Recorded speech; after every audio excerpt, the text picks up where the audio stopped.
Hi everyone, welcome back to Open Here with me, Enby Andy.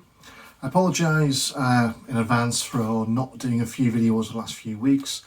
Been busy with my home life and mentally been a bit down, a bit lonely, a few things going on. And also last week I was down with what I thought was COVID. Luckily it wasn't, it was some kind of chest infection.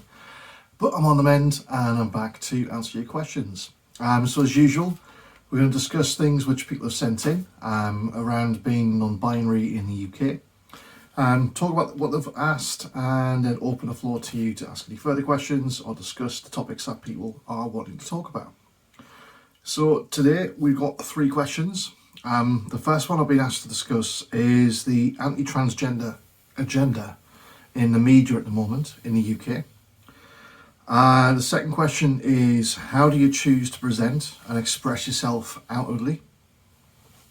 And then finally we're going to discuss what do I think is the most common misconception about being non-binary. So the first one, the anti-transgender agenda.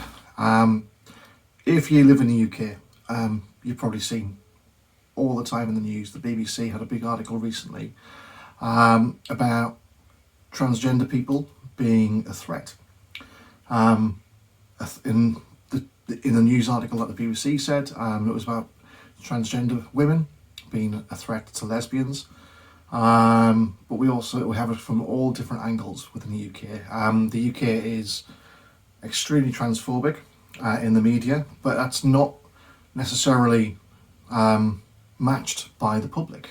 Poland shows that there's a massive stark contrast between what the public feel about transgender people and what the media portray. So within the media, you have a lot of prominent names, J.K. Rowling being one of them, for example, who are calling for women-only spaces, only for biological women.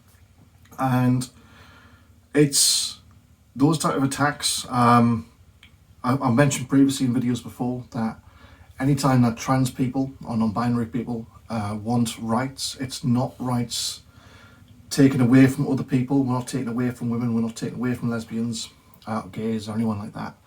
All we're trying to do is to have the same level of rights as everyone else, same level of rights and protection.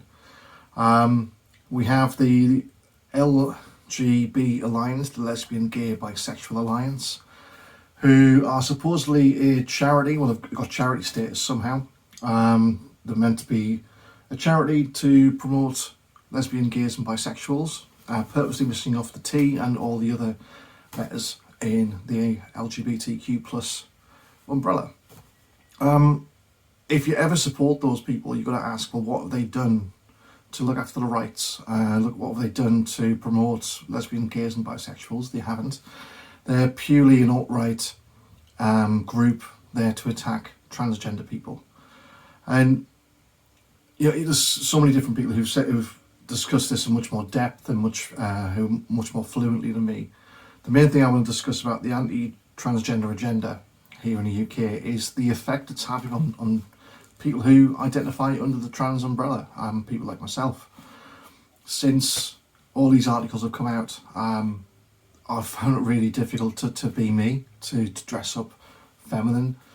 I found it extremely difficult to go out on the street as myself. I mentioned previously in the past that you have the kind of fight or flight syndrome when you're presenting as yourself outside in public, and that just seemed to have doubled lately because there's so much press, there's so much bad news out there painting transgender people as predators, as dangerous, and that's just not true. What we need is our allies to stand up, to raise their voices louder, to use their voice to shout back and to show that we're not a threat, we're just trying to live our lives. Trans people are people, we're not here to hurt anyone, we're just trying to be ourselves. So that's one of the reasons my mental health took a big dip. All these articles, all this hate thrown at us, horrible really. Our existence isn't up for debate and our existence isn't a threat to anyone. So yeah, that's a nice happy start to this week's episode. Moving on to the next question. How do you choose to present and express yourself outwardly? Well, for me, I present myself as quite feminine for the most part. yes, I have a beard, but then I am non-binary. I'm not a trans woman. So for me, I like to wear feminine clothing, makeup. I put on badly. I still have my beard. I still occasionally wear masculine clothing when I need to, or when I occasionally feel masculine on a very slim part. But I choose to present and express myself outwardly like this. So, I mean, for example, a skirt, a feminine jumper in this case because I'm working, and makeup and stuff, because that's how I feel on the inside. I feel feminine. So, and this is how society would deem feminine dresses and how feminine presents. So for me, it's all about matching how I feel on the inside to the outside. Many different non-binaries will present themselves in different ways, depending if they were assigned male at birth, assigned female at birth, or whatever. There's so many different ways we can present. There's no right or wrong way. People present how they want to present. People will dress how they want to dress, and that's their own business. It's how they feel. It's how they dress. And then finally, what do you think is the most common misconception about being non-binary?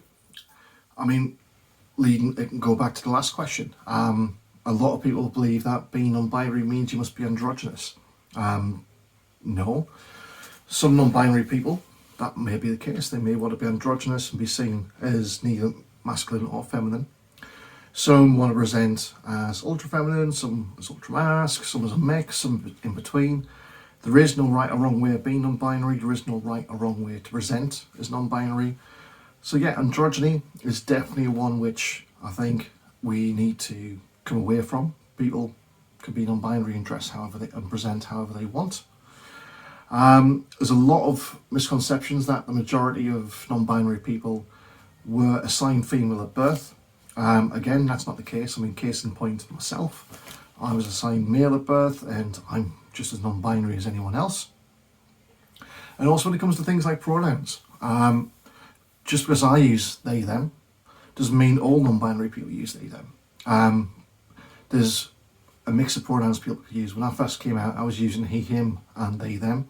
Some people use she, they, and a lot of things happen when people use a mix of like he, they, or she, they.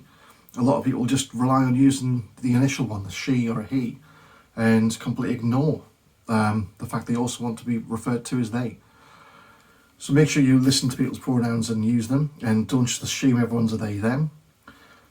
And yeah, I suppose again, one of the misconceptions is it's a fad, and it's not a fad. Discussed in some previous videos, we've been around for centuries. We're just becoming more and more prominent now, and more accepted, hopefully. So those are the topics for this week. Yeah, I could have gone into a lot more on the first topic, but it's something that is extremely close to my heart and I'm still hurting about. So it's difficult to discuss and difficult to kind of hold back the tears sometimes about how the media is portraying trans people and how it's affecting my life personally. So yeah.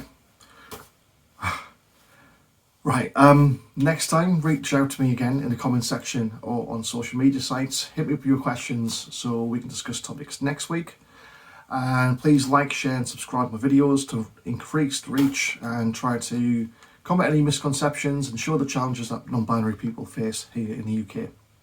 So reach out to me, and in the meantime, stay safe and stay friendly, and I'll speak to you next time. Take care.